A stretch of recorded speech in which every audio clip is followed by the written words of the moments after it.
this place? Somewhere long forgotten by everyone. It used to be a grand building. Now it's nothing more than a pile of rubble. No one comes here anymore, nor does anyone care about what once happened here. Although, this place does have something to do with the story I'm about to tell you. It was before I became a Harbinger, and before Linny and the others joined the House of the Hearth. Due to certain events, I first killed Clairvy and then her mother. And this is where it all happened. You were the one that killed Clairvy? Patience now.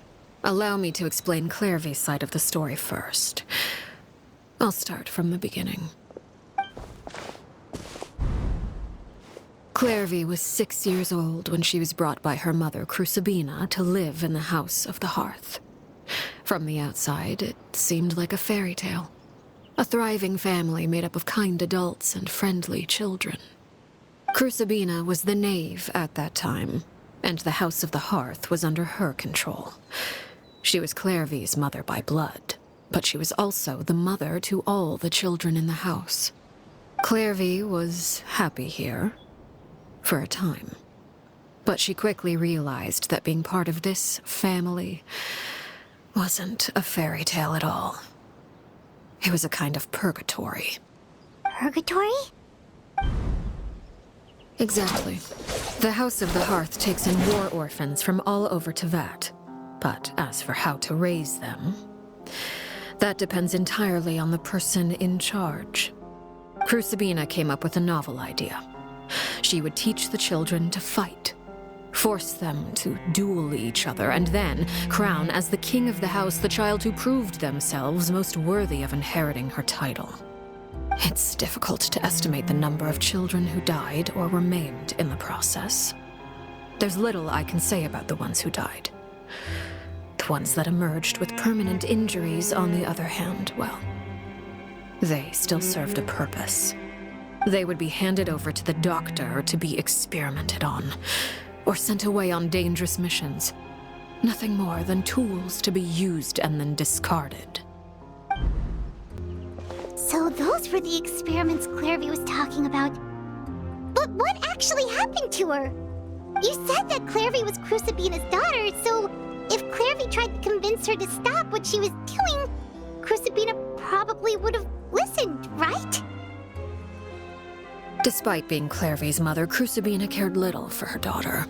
She forced Clairvy to join the House of the Hearth only as a means to demonstrate her own impartiality as a mother, to prove that she treated all her children equally.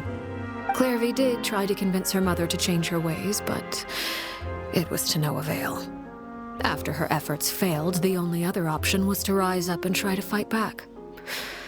Unfortunately, the other children had already been thoroughly indoctrinated into the illusion of happiness Crucibina had created. Of course, there was one exception. Someone Clairvy's age who knew the truth about the House of the Hearth. Her name was Peruere. Wait, the friend that Clairvy mentioned? Friend, huh? I suppose we can call her that for now. Clairvy was a cheerful and passionate person with a tenacious spirit. Peruere, on the other hand, was rather cold-blooded. Her cold-blooded nature allowed her to see through Crucibina's facade. Yet, it was also this cold-bloodedness that prevented her from acting against it. At least at first. While Clairvy longed for freedom, Peruere was convinced that, amid all the fighting and violence, she would make it until the end. Despite their differences, the two became fast friends, united by their knowledge of the truth. Clairvy told Peruere that she hoped to create a real family, where no one would be killed or sacrificed. There may have been a certain naivete to her ideas, but Clairvy proved her determination many times over. She tried countless times to run away, ask for help, or expose the truth. But her efforts only earned her beating after beating. The only thing that kept her going was her strength of will. Even with her body racked with pain, she would still stand on her tiptoes and open the window at night. She and Peruere would look out at the moon together, a fierce longing for freedom shining in her eyes. But one day that light simply vanished. Oh no. What happened? Her hopelessness resulted from a culmination of things. 10 years had passed. 10 years worth of failure after failure. She and Peruere weren't children anymore, but finding any chance to escape still seemed as hopeless as ever. It was during this time that Peruere suggested a new plan. If escaping was out of the question, why not take down the very person sitting on top of this throne of lies? Mother herself. Clairvy rejected that proposal. She claimed that, as a famous harbinger, Crucibina possessed an unimaginable amount of power. Trying to kill her would have an incredibly low chance of success. Clairvy never gave another reason, but Peruere could see it written all over her face. Clairvy still thought of Crucibina as her mother. Killing her own flesh and blood was a line she couldn't bring herself to cross. If she couldn't escape and fight back, then only one option remained. Precisely. Death was the only way that she felt she could be free. It happened during a duel. When she arrived at the dueling ring that day, her partner turned out to be none other than Peruere, the very person that had stood by her side all those years. It was a fierce battle. But ultimately, Clairvy decided to let Peruere end her life. From that moment on, Peruere's journey was one written in flames. When the rain finally came and washed it all away, there she stood, the sole victor in Mother's endless game of slaughter. A trail of corpses strewn across her path to success. It was the very result she had predicted 10 years prior. Even then, she believed she would make it until the end. She wasn't surprised by the fact that she emerged as Mother's undisputed heir. Rather, her success left her with an inexplicable sense of restlessness.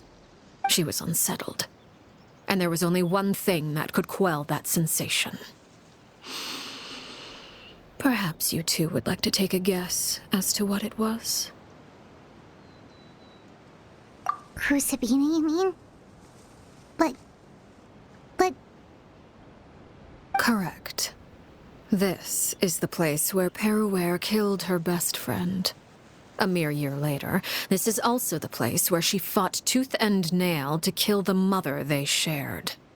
The moment she acted, any conception of what was right or wrong ceased to matter. It's one of the principles of the house. Only those who survive get to write the rules. Peruere won the battle, and became a harbinger herself. After which Her Majesty, the Tsaritsa, bestowed upon her a new name. Arlecchino. So the Perry Clairvy was talking about... It was you all along. You're Peruere. Arlecchino is just a name you got later. I left that name behind long ago. I must say, hearing it now does bring back memories. After I defeated Crucibina, the moniker of Mother died with her. I chose to forego the title she called herself, and even chose to give up my own name. I rebuilt the House of the Hearth under a new identity. Not only as Arlecchino, but as father. And that is where the story ends. Any more questions? Yeah. Based on what you just told us, Clairvy wasn't a little kid when she was killed. So the Clairvy we met... Was she really a spirit at all? I suppose you could call her an illusion born of flame. Her existence is like ashes to a fire. Something left over in the wake of blaze and ruin. You see, a certain power runs through my veins. It's not unlike a curse. My flames leave behind shadows of anything they consume. Of course, the chances of those shadows morphing into a sentient entity are exceedingly slim. Clairvy is a very special case. Clairvy died when she was 16 years old, but what emerged from the flames was her 6-year-old self. Her appearance wasn't the only thing affected. Most of her memories were lost to the blaze as well. Memory is a mysterious thing indeed. Losing a portion of your memories will alter your sense of self. Lose 10 years' worth, however, and it would be like living in the past. Like returning to a version of yourself that never grew up. No wonder Paimon got such a weird feeling when we were talking to her. Perhaps I should put it this way. Clairvy is someone trapped in time. It may seem like she exists with us in the present, but she truly lives in the confines of her own past. So if all of that is true, then you must have known about Clairvy for a long time. Indeed. She's a rather volatile and unstable entity. Sometimes she would look after the children. She's even saved some of their lives. But other times, she would hide from me and become obsessed with revealing the truth about the house to anyone who will listen. Shadows don't have the capacity to learn or grow. Any new information they encounter is quickly forgotten over time. Your attempts to expose Clairvy to sunlight, they failed, yes? The reason is actually quite simple. In Clairvy's mind, the house is impossible to escape, and it is this very perception that traps her there. But no matter. All I have to do is kill her again, and all will be resolved. I don't anticipate so much as a single speck of ash will be left behind this time. Wait! Paimon can understand why you might want her gone, but isn't there another way? So what if she's trapped in her 6-year-old self? She's still your friend! At least talk to her first! It's too late for that. She broke the rules, and now she must be punished. That goes for Filial and Nantoy as well. She's had quite the effect on them. I hope you understand. The difference between Crucibina and myself lies in our formulation of the rules, not our policy for enforcing them. Upholding the rules without question is a trait we both share, because that is how a household should be run. Is this really what you want to do? Whatever could you mean? Don't you want to say a proper goodbye at least? Whether as a killer or as a father, there are two things that must be avoided at all costs: anger and sorrow. Anger makes you impulsive. Sorrow causes you to waver. Well, it appears it's about time to proceed. Before we arrived, I told some of my well-behaved children to bring our troublemakers here by nightfall.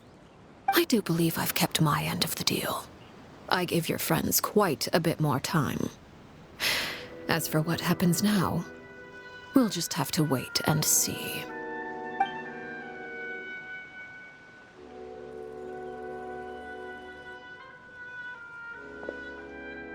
Here they are, Father. You gonna execute him? Seeing something like that would actually be a first for me. Lenny! I'm sorry. I heard about how you helped buy us more time. But I still failed. I couldn't find a way to fulfill her wish. Huh? Are you... Perry? Indeed, it's been a while, Clairvy. Perry! Shh, stay right there. I'm sorry to postpone our reunion, but first I believe certain scores need settling.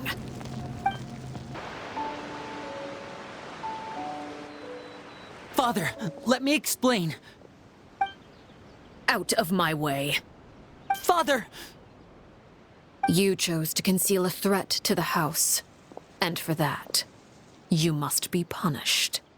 Overall, however, I suppose your wrongdoing is hardly the most egregious of the bunch, so I'll deal with your punishments later.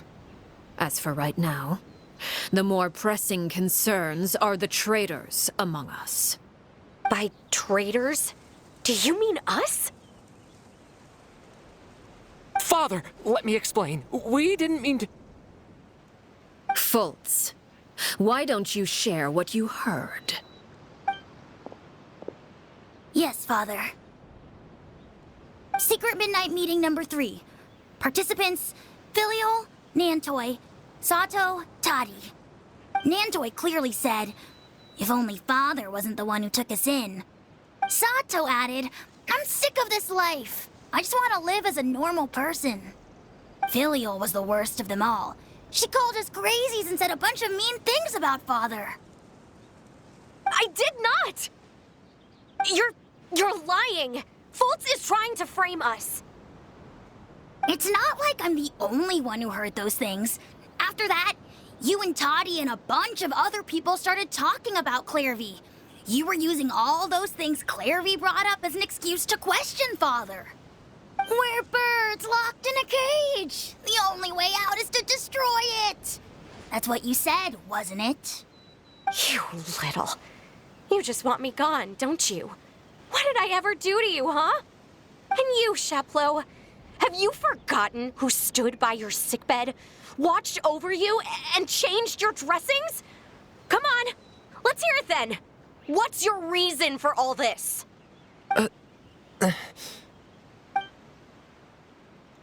You're wrong, Filial. We don't want you to die. You're our family. Liar. You wouldn't be doing this if that were the case. So why? Why have you backed us into a corner? We all live in the House of the Hearth. You know the type of work we do, Filial.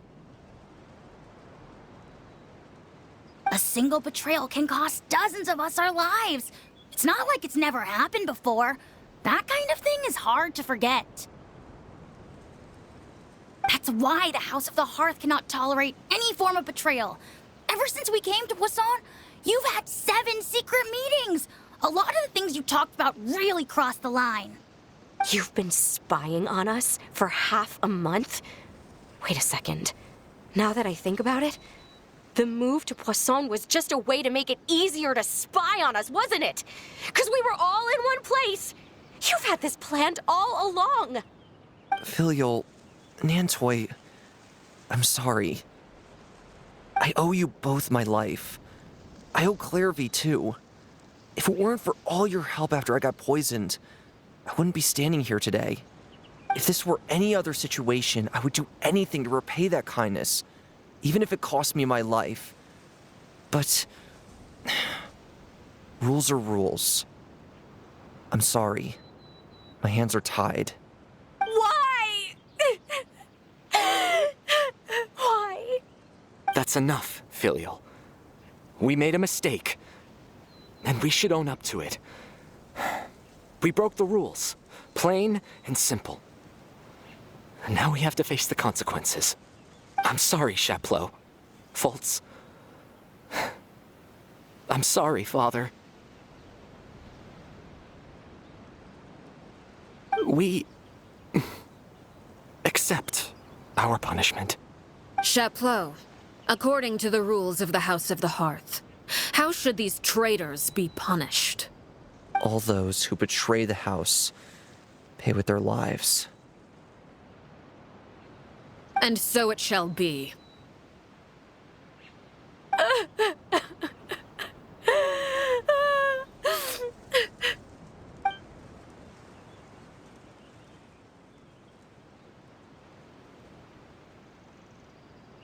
Father, please wait! Something you want to say, Linny? Please reconsider, Father. What Filial and the others did, does it really count as betrayal? We all come from broken families. From the very first day we joined the House of the Hearth, we wanted nothing more than to make it a real home. But the truth is, none of us know what a real home should look like. I'm not saying I have all the answers.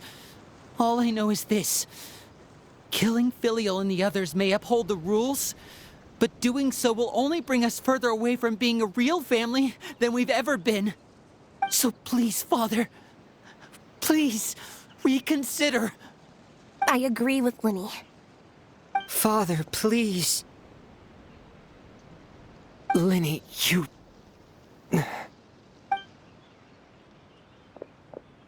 I also agree with Linny.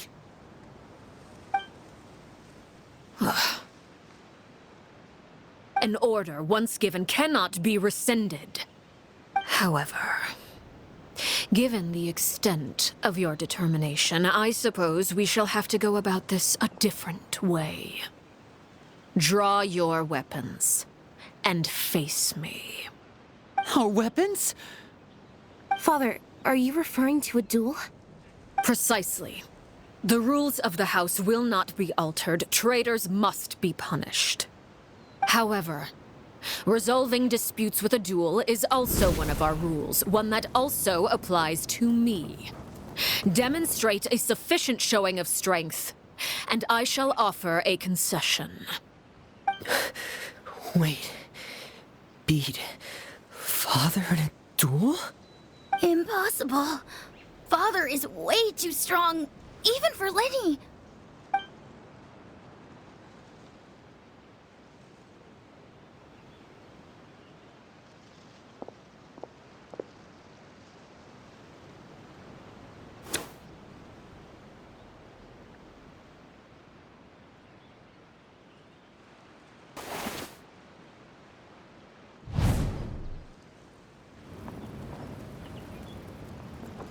Did you hear that, Traveler?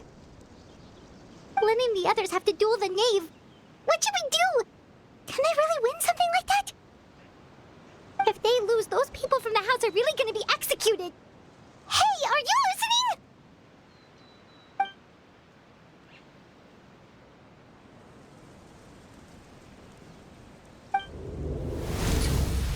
Don't you want to say a proper goodbye at least? Anger makes you impulsive. Sorrow causes you to waver.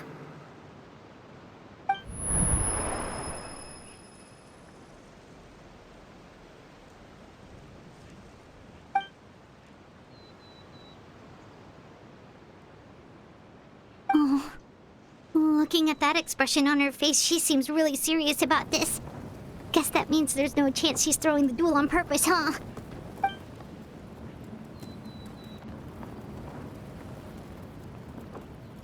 When guests are around, families are often on their best behavior. And any disputes are less likely to escalate. When the time comes, make the choice that you deem most appropriate in the situation, and lend your help to the House of the Hearth. What's wrong, Traveler? Hey, where are you going? Traveler?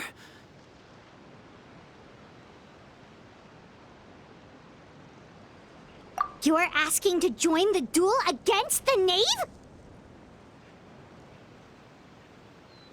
I'll allow it. We do have a ready-made dueling ring at our disposal, after all. All I would advise is this. Keep a firm grasp on your weapon, and give it your all. Any less, and you may just lose your life.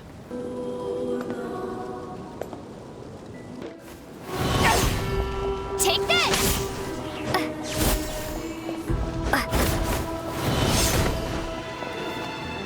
Watch out for Father's movements!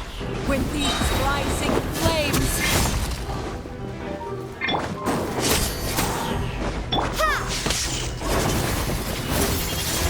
Spare your energy. Running is of little use. Father's even stronger than I expected. With these rising flames! Commencing cleanup! Getting here! Hey. What pitiful attacks! I thought I taught you better. Try to pace yourself. Now that's more like it.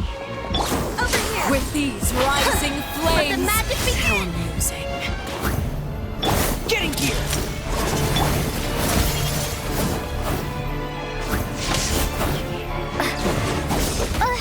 Power musing. Watch out for Father's movements! Spare your energy. Running is of little use.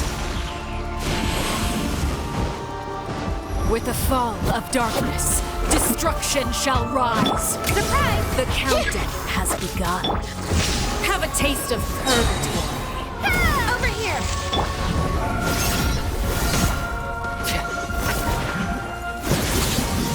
Power musing.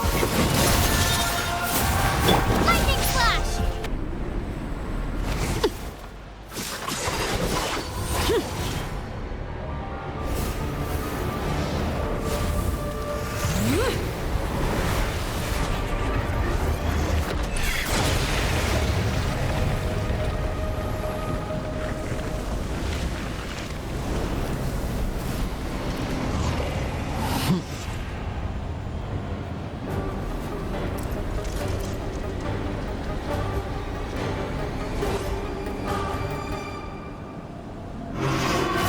Kindness has been sealed away. My blade is all that remains. Take this! Now's our chance! Over here! Thunderclap!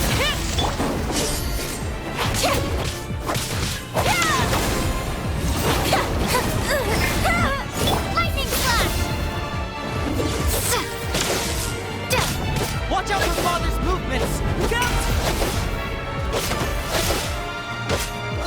Your punishment made manifest.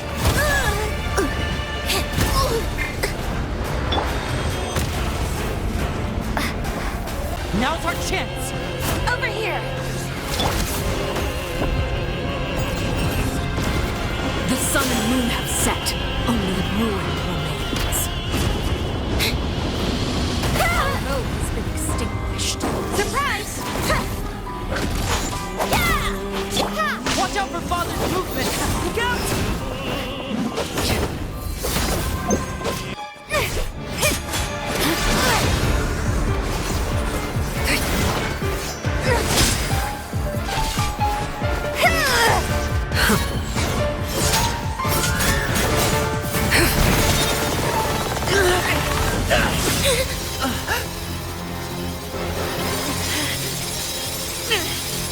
You should know better than to crowd in one place.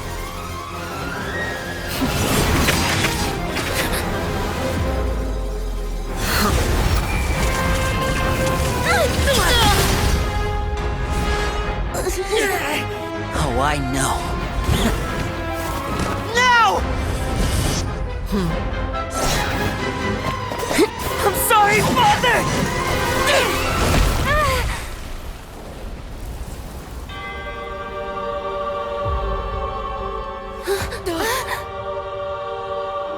Sorry for what? This pitiful excuse for an attack.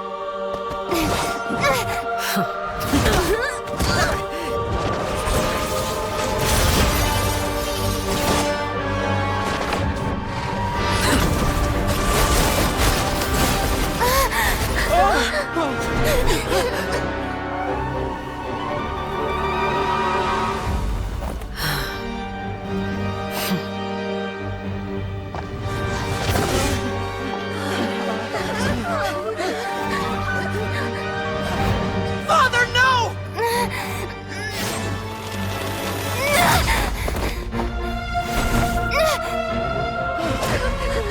Made it out, did you?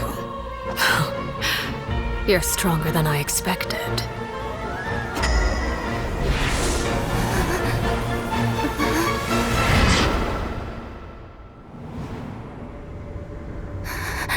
A crimson moon. I can't move.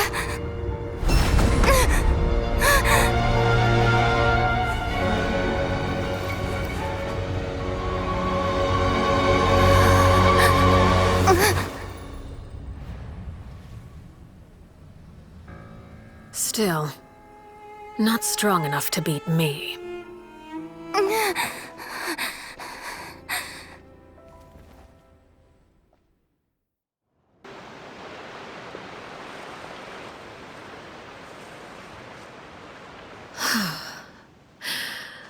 I believe we can end things here. It's not often that we get to enjoy the company of guests, after all. We wouldn't want things to get too out of hand.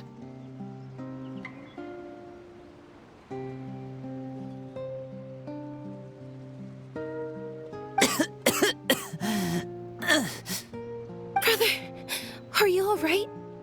Lenny! Given that I am the victor of this duel, as agreed, the punishment stands. No! I never thought things would end like this. However, everyone involved in the duel demonstrated a remarkable level of strength and determination. In light of this, I'm prepared to change the method of execution. Elwar, the bottled flames I gave you for safekeeping. Do you still have them? Yes? I wasn't sure what they were for, but I've kept them super safe. I didn't lose a single one. Wonderful. Then, in just a moment, I'll have you administer them. Bottled flames? Indeed. They're the product of a secret experiment. Under certain special circumstances, flames can be extracted from my person and preserved. Once ingested, searing pain will spread across every inch of your body. No harm will come to you physically, but your memories will be burned away. If you can withstand the pain. When you awake, you'll have forgotten everything you know about the House of the Hearth, and will be expelled from the organization. In other words, administering this concoction will kill the version of you that grew up in the house, and give you a new identity.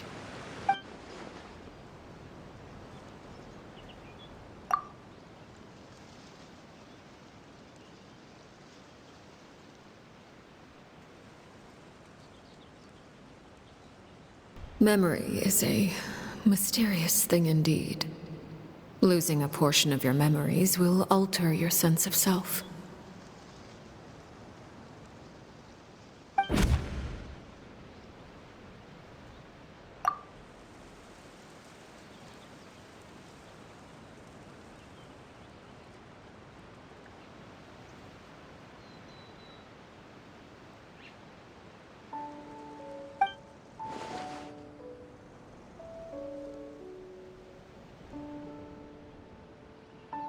So, you're just letting us go, Father? You misunderstand. Memories are extremely important. Once consumed by flame, the version of you standing before me will die, and our secrets will die with you. So no, I don't intend to just let you go, because the person who survives will be nothing but a stranger. Even so, I won't have to live in fear anymore. I'm sorry, Father. I'm sorry I let you down. But I really... Don't cry, Filial. You haven't left the house yet, so there are still rules to be followed, yes? Remember what I taught you. Anger makes you impulsive, sorrow causes you to waver. Don't let yourself be controlled by your emotions. Of course. I'll remember. Dry your tears, and go pursue the life you really want. Yes, Father. Chaplot, Foltz, Elwar. Take them back to Poisson. And bring Lenny and the others as well. I prepared 3 extra vials of bottled flames. As for whether to take them, the choice is yours. Goodbye, children. The next time we meet, I will no longer be your father. Thank you for all you've done for the house. I hope you have bright futures ahead of you.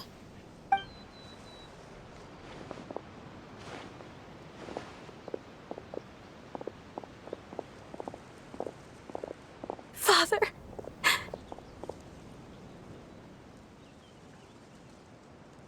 Let's go.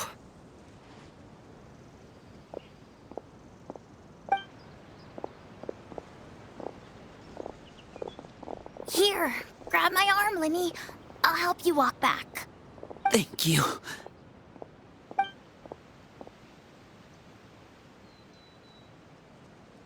Clairvy.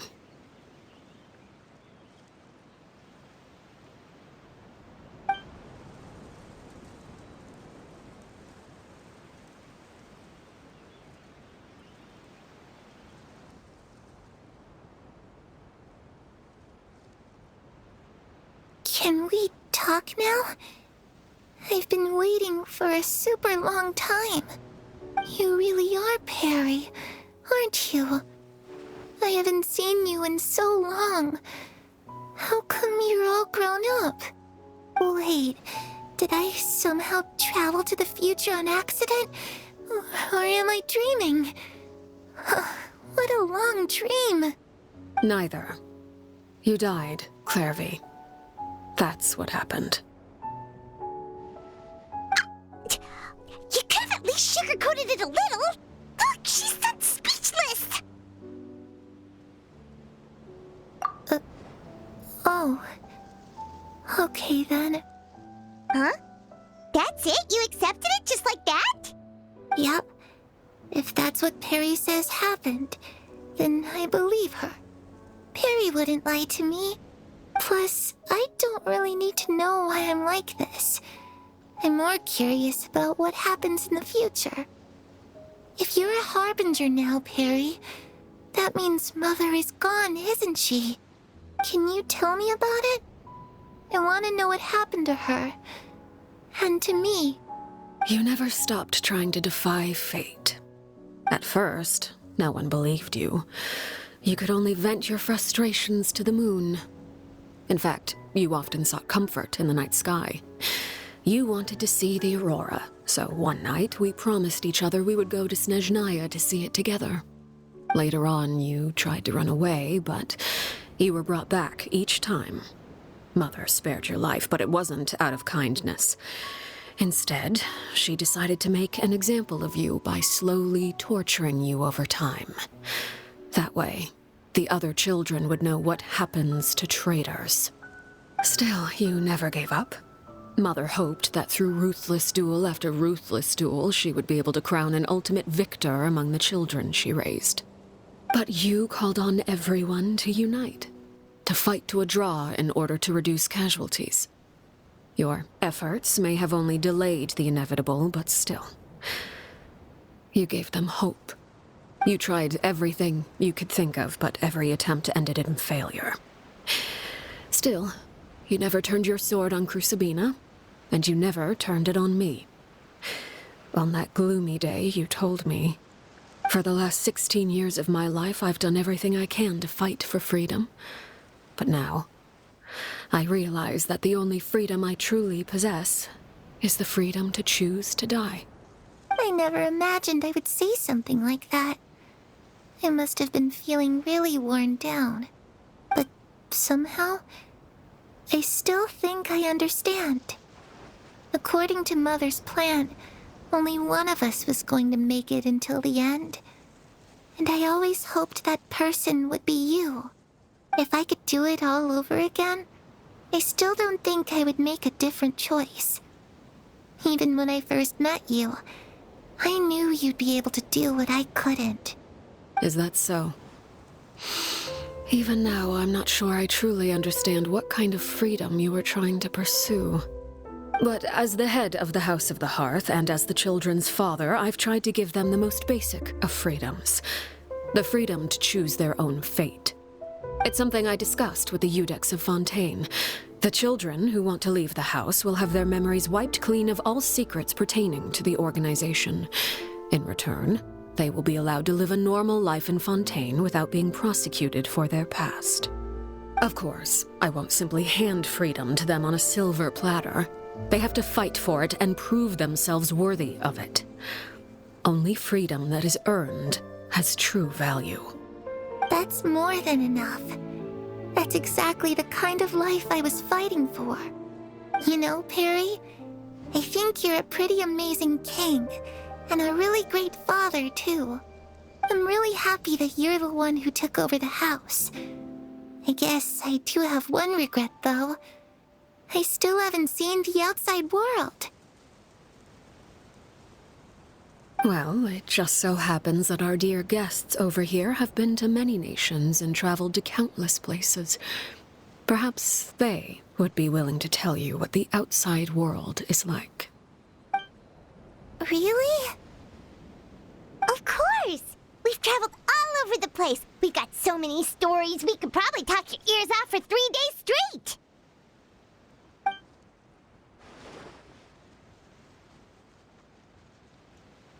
You know, I used to dream of being a bard. Playing the lute while singing into the winds of freedom. Even if there was no one there to listen, I would have continued to sing no matter what.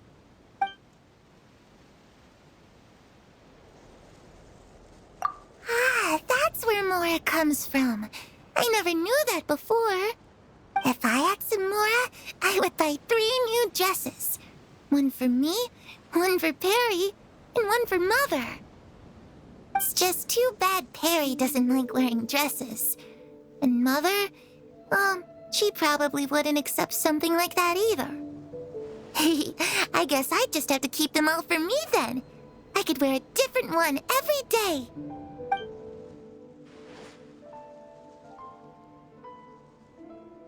Those yokai you mentioned, what do they look like? I once saw a drawing of this one guy with horns on his head and a super scary face. Are there any yokai like that? Oh, sounds like you're talking about an Oni. Yep, we've met one, and let Paimon tell you, they're not nearly as scary as they look.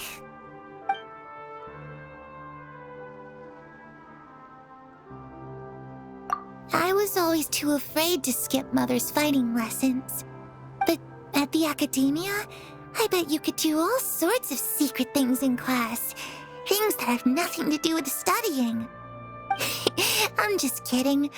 Being able to study whatever you want without having to fear for your life actually sounds pretty great.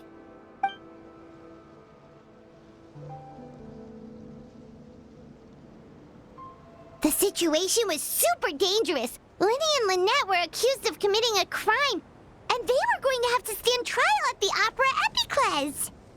Oh no, that must have been hard for all of you. What happened next? Don't worry, we were able to turn the situation around super quickly, all thanks to Detective Paimon, of course. How'd you do that? Come on, tell me. Okay, so it was like this. After the failed magic show, we rushed to the scene and...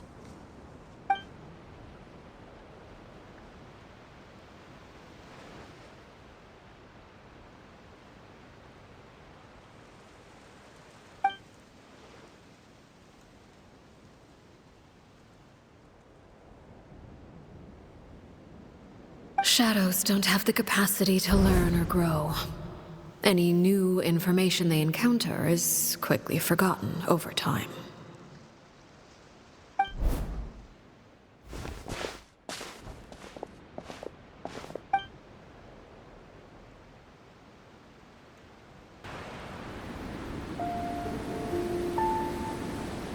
Clairvy, you've worked tirelessly from the shadows to overthrow the House of the Hearth.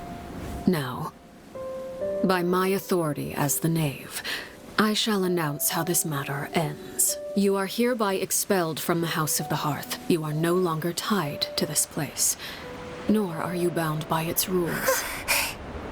You're saying that I can finally leave? I get to experience the outside world as well? Oh, I almost forgot. There's no getting older for me. Still, seeing who you grew up to be makes me really happy, Paraware. Take care of yourself. Goodbye. May we meet again someday.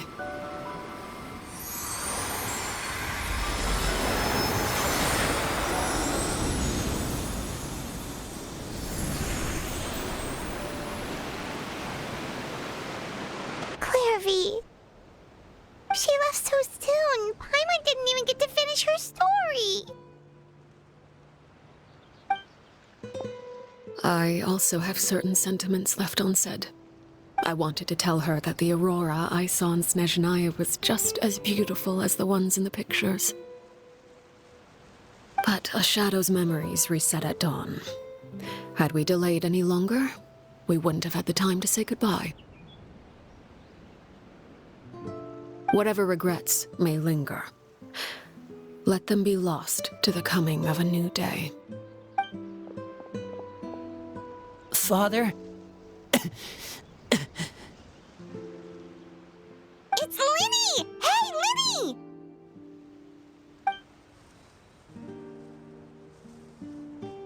What is he doing back here? Let's go check it out.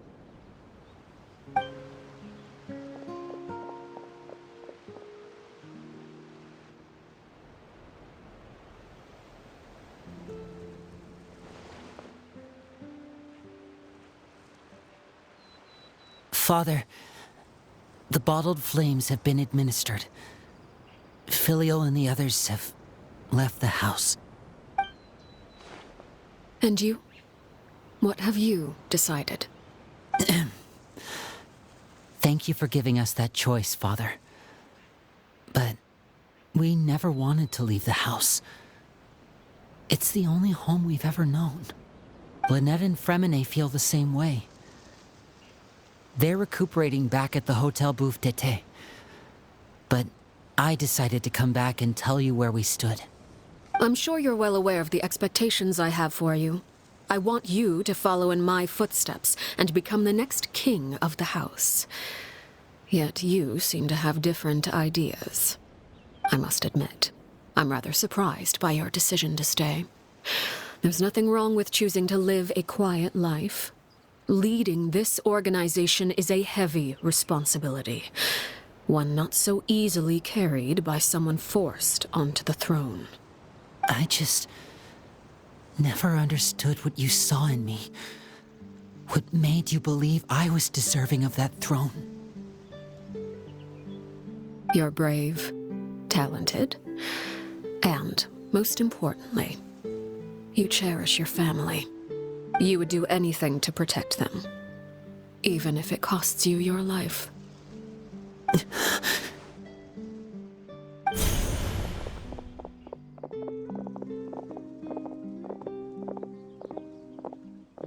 Speaking up back there was so brave of you, Linny. It's all thanks to you that we were able to convince Father to back down. You're a hero, Linny. Hero. Father is the real hero. Had Father gone all out during the duel, there's no way I would have walked away with my life. She must have had it all planned from the beginning, from the very moment she suggested a duel. I'm not deserving of that title. I'm not strong enough or smart enough. You're wrong. In my opinion, all you need to be deserving of the throne is conviction and the necessary strength to act on it. We may have different ideas of what it means to be a family, but you can hardly be said to lack conviction. What you truly lack is strength. For someone of your talent, though, that's something that will come with time. Even without that strength, you still chose to face me in a duel, even though the odds were stacked against you. That capacity to honor your convictions is what I truly see in you. Father. No one knows what the future holds, what tragedy or triumph may be in store. Being at the head of this organization requires the strength of will to face whatever comes. Caution will only hold you back. If reaching a certain standard were required to go after what you want, I would never have succeeded in killing my predecessor. Back then, there was still a considerable gap between our abilities. Strength may decide the ultimate victor, but those who let a lack of strength dictate their decisions or undermine their convictions will never be worthy of the throne. I understand, Father. Thank you. Children must grow up to surpass their parents. Only then can a family continue to flourish. The road ahead is not an easy one, so I'll ask you one last time. Are you certain you want to stay? You've done so much for me, Father, and that kindness must be repaid. Plus, with Project Stuja at hand, there are many dangers ahead, and I, for one, don't intend to back down. Protecting my family at all costs. That's my conviction. Then you're welcome to stay. As for Project Stuja, you need not be too concerned. If those cowardly businessmen and heartless dignitaries try to take us down, I'm prepared to teach them a lesson. Having members who longed for the light was our organization's last weakness. With those members no longer among our ranks, the House of the Hearth is like a spider hiding in the shadows. We need only wait for our prey to come to us.